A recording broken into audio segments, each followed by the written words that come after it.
host new Libya peace talks in Geneva next week. The United Nations announced a new round of peace talks between Libya's warring factions in Geneva next week, as the European Union warned that the country was at a crucial juncture. The announcement came after UN envoy Bernardino Leon met with rival camps and urged them to resume peace talks. Leon has proposed a freeze in military operations for a few days in order to create a conducive environment for dialogue. The talks are aimed to reach an agreement on the formation of a unity government and create a stable environment for the adoption of a new permanent constitution. The announcement came after Leon held talks for the first time with General Khalifa Haftar, who is spearheading a government-backed offensive to recapture the second city of Benghazi from mainly Islamist militia.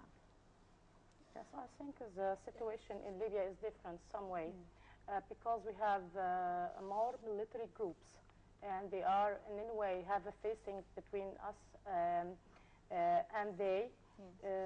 I think must let Egypt have a good role in Libya. Isn't there like there was a couple of days ago an emergency sort of meeting in the Arab League to do with Libya? Do you think that the Arab League will actually try to take, stronger measures such as sending security? Not nowadays, because we have more takes in France, in Lebanon. Not nowadays. Yes, I think we have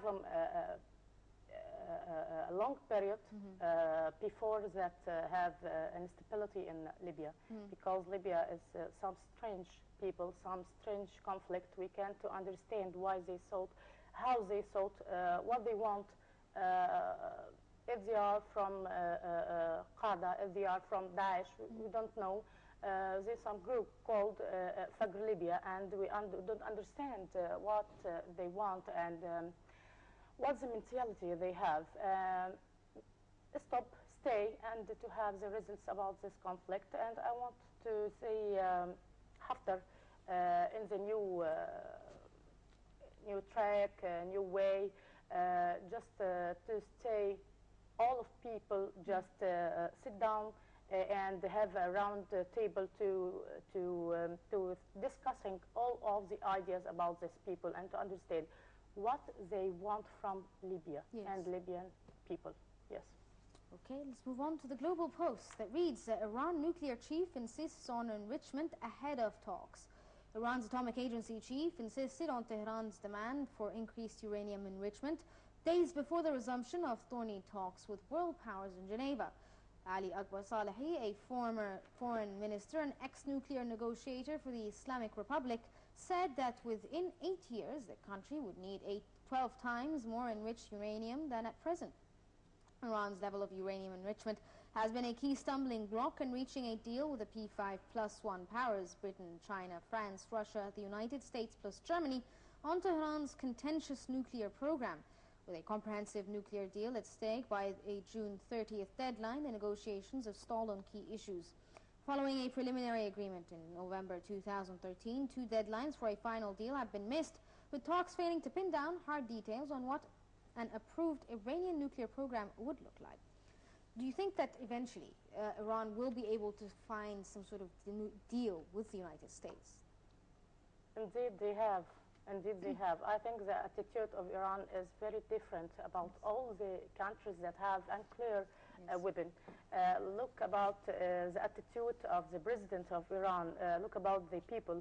They're more different. We clear something, and inside we have something relation between United States and the Iranian regime. Yes. We will see what they go. And this new, I think, must to understand what want Iran from this trend in Arab area and for our needs, for our appetition. Yes. I think Iran is far away about us. Which brings me to the next idea. If Iran manages to fix the relations with the United States, how do you see, on a regional level, Iranian politics in the Middle East? Nowadays they have. Yes. And for the laws they have. Yes. We have a relation, and a good relation between Iran and Iran. We know that. In political analysis, we know that they have a good relation and have some interested between the are, and we understand they have to have a good cooperation in many fields. Don't say they have some crisis or some problem between the are. No, I think that they have a good relation between the are. So do you see Iran being a power in the region? Okay. I know that Iran is a big power in our world. And I think that's a branch from the United States. So haven't any difference in any way. I know, and we see this is in our studies. We have more studies about Iran and United States. Where is the really problem? Where is the really difference between the are? We see they haven't. Okay, let's move on to the Washington Times that reads, world leaders join mass in Paris march to honor attack victims. Dozens of world leaders, including Muslim and Jewish statesmen, joined hundreds of thousands of French citizens marching in Paris amid high security and unprecedented tribute to victims of this week's Islamist militant attack. President Francois Hollande and leaders from Germany, Italy, Israel, Turkey, Britain and Palestine, among others, moved off from the central palace of the Republic ahead of a sea of French and other flags. Some 2,200 police and soldiers patrolled Paris streets to protect marchers from would-be attackers, with police snipers on rooftops and plainclothes detectives mingling with the crowd. City sewers were searched ahead of the vigil, and underground train stations around the march route are due to be closed down. The silent march, which may prove the largest seen in modern times through Paris, reflects shock over the worst militant attack in a European city in 9 years. For France, it raised questions of free speech, religion and security, and beyond French frontiers, it exposed the vulnerability of states to urban attacks. How do you see, the fact that Netanyahu was there and then Mahmoud Abbas also was there, this is very interesting. How do you see this? It's very interesting, yes. I say that amazing. I say this is what we can say, attacks or something political event. What we can say about it, I think that's a good political event to have this amazing leaders from all of the world. They are in Paris, and we have something is new. Yes, we have something is new in the world, like we must to stop all of this terrorism attacks, and we must have some good cooperation, some good situations in all of the world. We have 3 years in Egypt to have these attacks, and nobody understands, nobody have some feeling for people in Egypt, and we try to stop all of these attacks at Sinai in more ways in Egypt. That's the time that you are all of the West world to understand what we have, and to feel our feeling, and to try to have emotion. There's a good message from Muslims that we are not terrorists.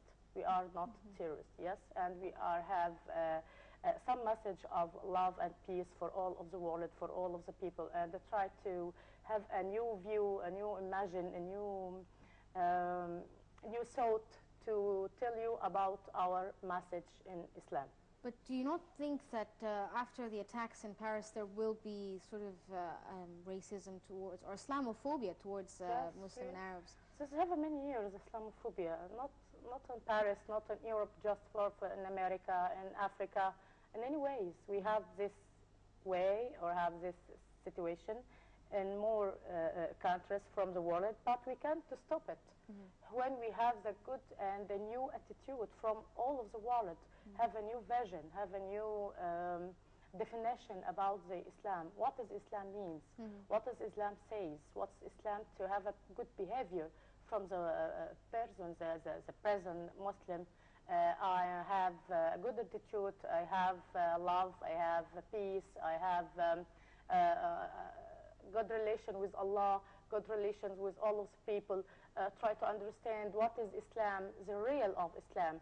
Not nowadays, not this Islamic groups like Daesh, like Qaeda. They are not in Islam in any way, and they are not expressed about our real Islam. Okay? Let's move on to the World Bulletin that reads, East Ukraine summit looks unlikely to happen as violence spikes in region.